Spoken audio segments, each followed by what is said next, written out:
The 8th Congress of the Communist Party of Cuba drew to an end this Monday, with President Miguel Diaz-Canel taking over from Raúl Castro as first secretary of the organization. Venezuela and the World Food Programme signed a memorandum of understanding to support the country's food sovereignty this Monday, beginning with the provision of nutritious school meals.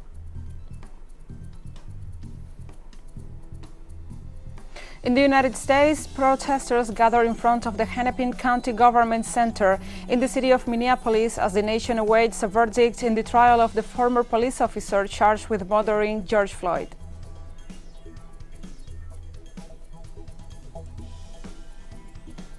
From the headquarters of TeleSUR English in Havana, Cuba, this is From the South.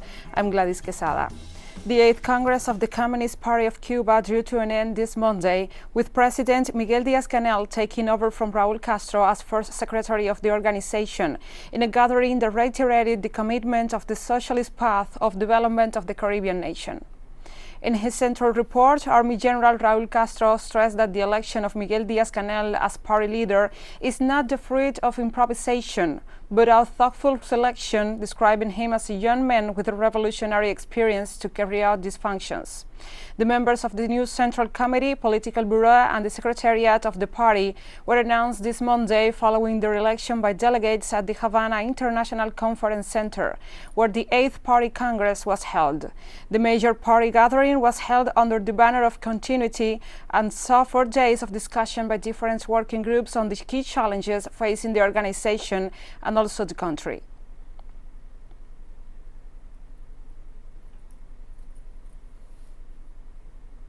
In his closing speech, the first secretary of the Communist Party and president of Cuba, Miguel Diaz-Canel, highlighted the work and legacy of Army General Raúl Castro.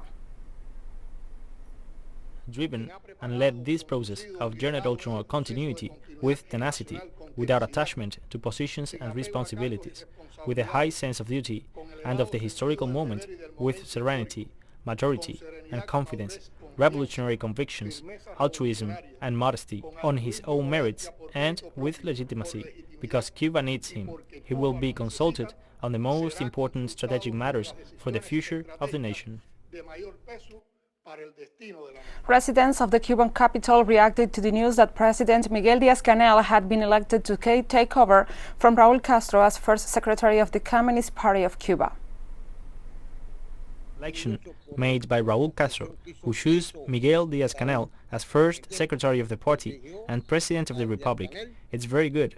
What the youth have to do is to move forward now, which is what we need. It was the right choice. I expected it. I for one expected it, because he is a man who has had a very revolutionary trajectory, and the knowledge he has and the youth are now imposing themselves. I think the replacement is good, because all the changes that are made for the benefit of the whole society imply that there is civilization. The youth come with a fresh mind, and the youth will rely a lot on the experience of the older generation.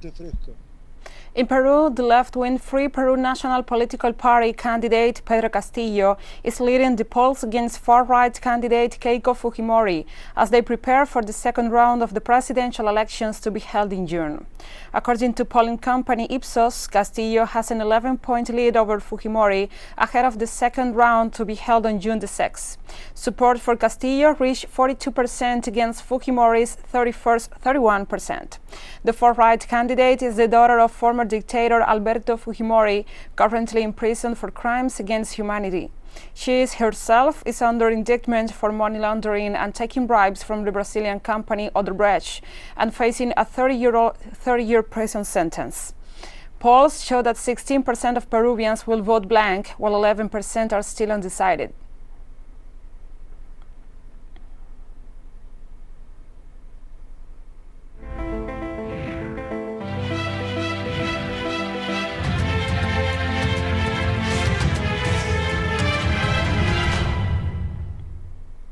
Nearly 20,000 people have been directly affected by La Soufrière volcanic eruptions in St. Vincent and the Grenadines.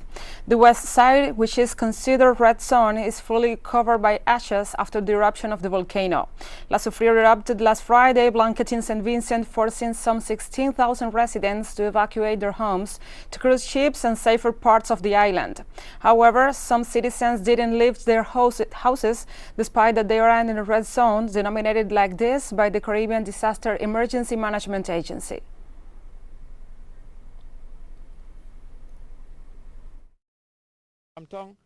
And come back to save the village and to save my animal, which I took to Cackle from the opposite side, take it to my farm. You can see me on the farm, you can see me, I do a piece before, just like this. At the same time, I'm going to another roof. All right, and what has this been like, what has it been like since the eruption? Mostly something you got to be brave. Something that, like when you go to an army to go fight war, it's just like something like that. You're not brave enough, you get dead.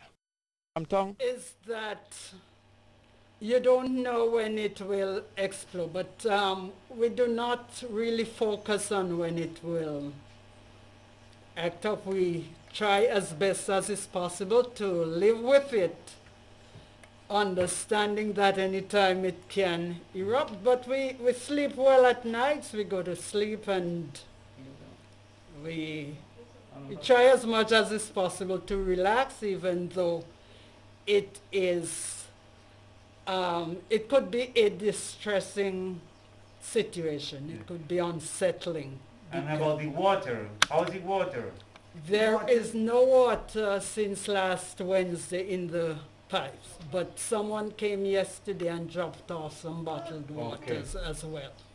And we thank you very much for doing the same. How I feel about it is the only thing that every now and then it goes up. You know, when you think it's gone, then it comes up. Mm-hmm. Yeah, it explodes. On Monday, the implementation of the humanitarian bridge established by member countries of the Bolivarian Alliance for the Peoples of Our America People's Trade Treaty proceeded to help the people of St. Vincent and the Grenadines after the eruption of La Soufrière volcano. The president of the Alba Bank, Raul Causi, pointed out that the main objective of this humanitarian bridge is to help other countries in the region which do not have the logistics to transport the supplies they have collected to St. Vincent and the Grenadines.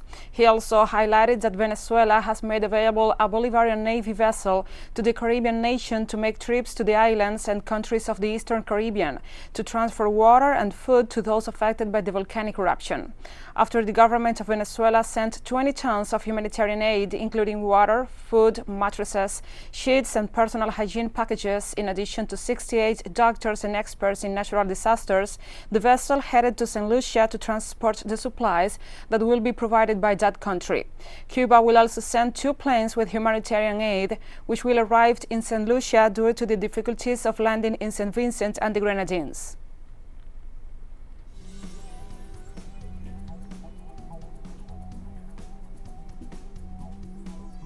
And we'll be right back after this very short break, so don't go away.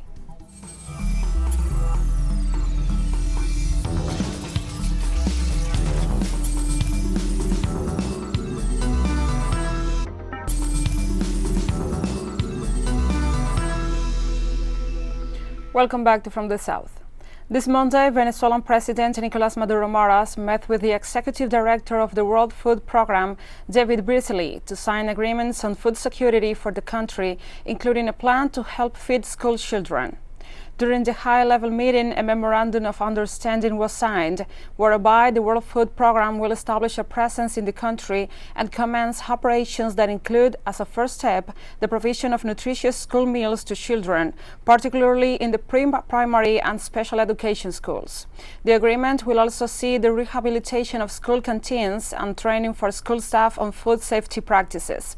The program is also expected to reach 185,000 children by the end of this year and aims to provide daily meals to 1.5 million students by the end of 2022 to 2023 school year with an annual budget of $190 million. The agreement comes as part of a support plan for Venezuela to overcome the effects of the unilateral coercive measures imposed by the United States government. I think the whole country, David Beasley, all of Venezuela applauds this step we have taken by signing the first agreement between the Bolivarian Republic of Venezuela and the World Food Programme. It only remains to ask the teams for maximum audacity in the execution of this plan. As Executive Director of the World Food Programme, count on me to tell us the truth, to communicate permanently and to open the doors to new initiatives, to new projects. The people of Venezuela thank you. David, to you and your team. I think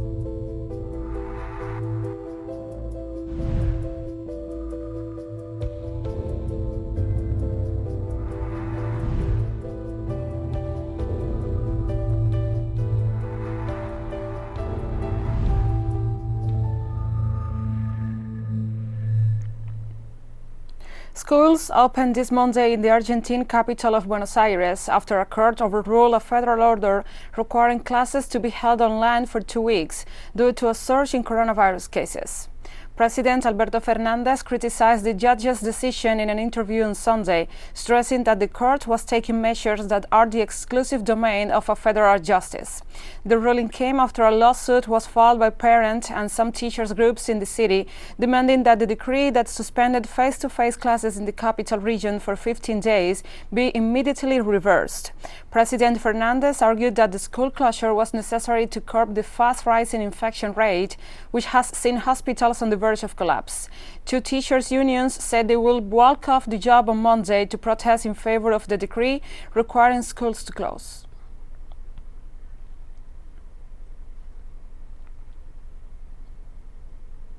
And the 24-hour strike called by teachers' unions in the city of Buenos Aires was observed with a high percentage of workers. The strike action came in response to the court's ruling to reopen schools on Monday after the federal government ordered the suspension of classes for 2 weeks in an attempt to curb the increase in COVID-19 infections. Teachers' unions and civil servants have criticized the court's decision, stressing the health risk posed to themselves and their students.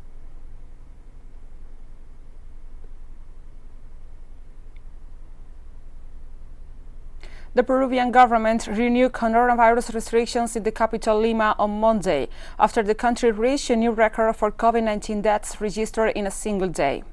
On Sunday, health authorities registered 433 COVID-19 related fatalities, the third time this month that Peru has reported a record daily death toll. While hospitals, cemeteries and crematoriums are operating at full capacity, a top medical expert described the government's strategy as a health disaster. The country has relied on several vaccine developers, as President Francisco Sagasti said Sunday. His administration was currently negotiating with suppliers for more doses.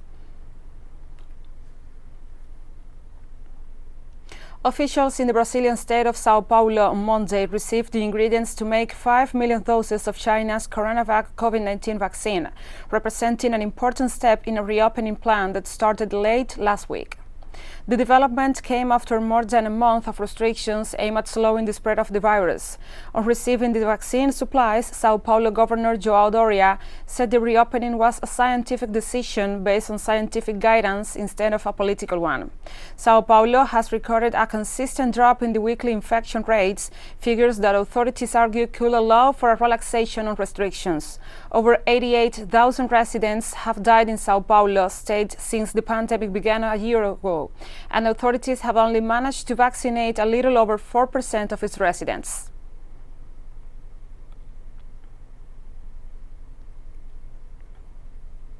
China and Russia are to jointly produce over 100 million doses of the Russian-developed Sputnik V vaccine, Russia's direct investment fund reported.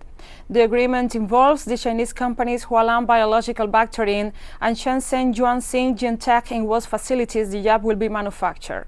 The doses will be used to immunize to more than 50 million people. Sputnik V has efficacy of 96.6%, and the collaboration with China will allow Russia to significantly increase its production capabilities. The new contract establishes both companies' commitment to a long-term partnership in terms of production.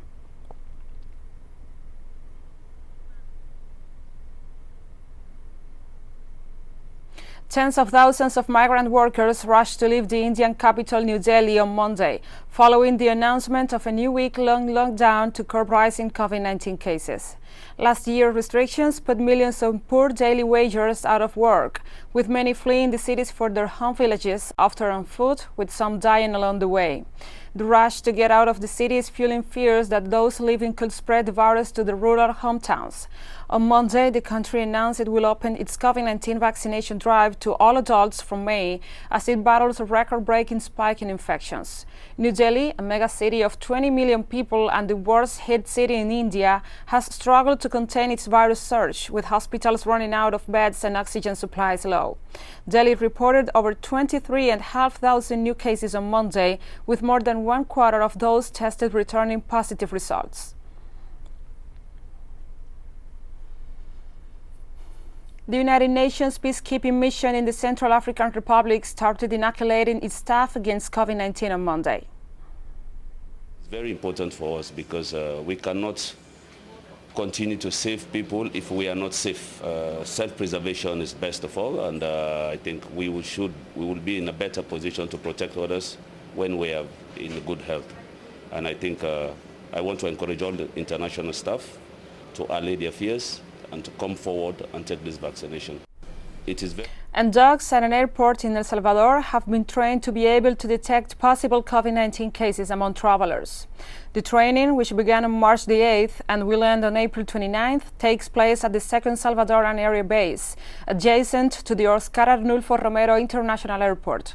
The Archon method, patented by Spanish firefighter Jaime Parejo in 1994, seeks to optimize the dog's autonomy with respect to its guide, to rescue and save people on the rubble, and now to detect diseases. 5 samples were placed in a room, each containing an absorbent cloth, but only containing the sweat of a person with the coronavirus.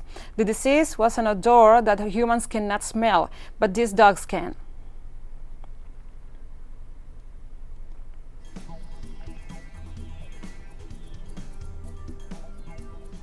And we have more stories coming up after a final short break, so stay with us.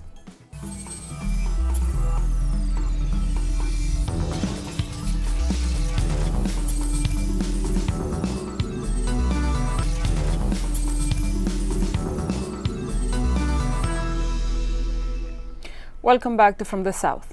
The president of Chad, Idriss Déby, has died from wounds sustained in combat during the offensive launched last week by the rebel coalition Front for Alternation and Concord in the north of the country. Army spokesperson Asember Mandoa indicated that Déby died defending territorial integrity in the battlefield.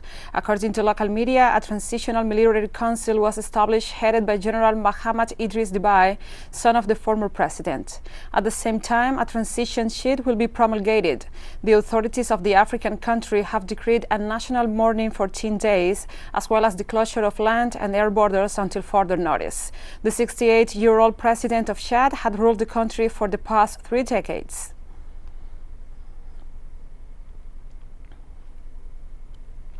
In the United States, protesters gather in front of the Hennepin County Government Center in the city of Minneapolis as the nation awaits a verdict in the trial of Derek Chauvin, charged with murdering George Floyd last year.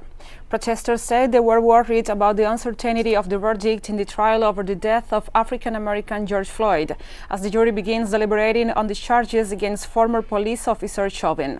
From the early hours of this Monday, office towers and stores in downtown Minneapolis were boarded up, while thousands of police and members of the National Guard were deployed at the request of the city authorities in view of possible unrest.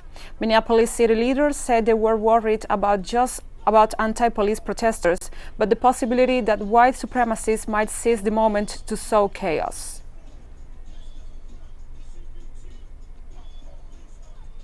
And the family of George Floyd and civil rights leaders gathered for prayers and offered statements to the press during the closing arguments in the murder trial. A year later, and this Thursday, I'll be doing the eulogy for Dante Wright in Minneapolis. This is why this trial is so important, because it was not even a year later that death by police hit this city. Whatever way this verdict goes, we won't stop till the laws change. Amen. And the behavior change. Amen. I'd like to thank the community, and also like to thank everybody around the world for standing together with us. In solidarity, we get so many of your messages, and thank you guys, and we respond to as many as we can, but thank you guys for all the support around the world. And in the words of George Floyd's daughter, my daddy will change the world. This verdict today changes the world. Thank you. The nation's largest coal miners' union said Monday it will accept President Joe Biden's plan to move away from coal and other fossil fuels in exchange for a true energy transition that includes thousands of jobs in renewable energy and spending on technology to make coal cleaner. Fearing further regulations from the Biden administration, the United Mine Workers of America is pleading for Congress to invest in the industry by allocating funds to training at good-paying jobs with benefits in renewable energy sectors for miners dislocated by the changes. We're trying to, first of all, insert ourselves in the extent that we can in this conversation because our people, a lot of coal miners in this country, their families have suffered already some traumatic losses, UMWA President Cecil Roberts said.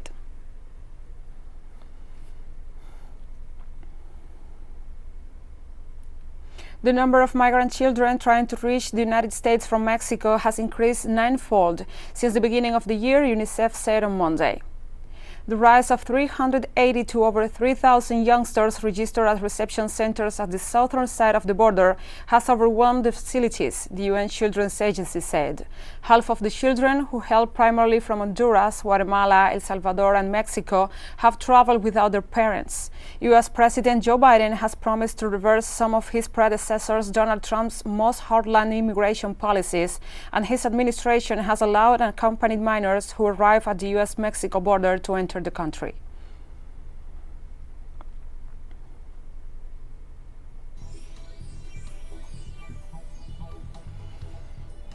And we have come to the end of this news brief. But remember, you can find this and many other stories on our website at telesurenglish.net. And also, if you feel so inclined, please join us on social media. We're on Facebook, Twitter, Instagram, and Telegram. For TeleSUR English, I'm Gladys Quesada. Thank you for watching.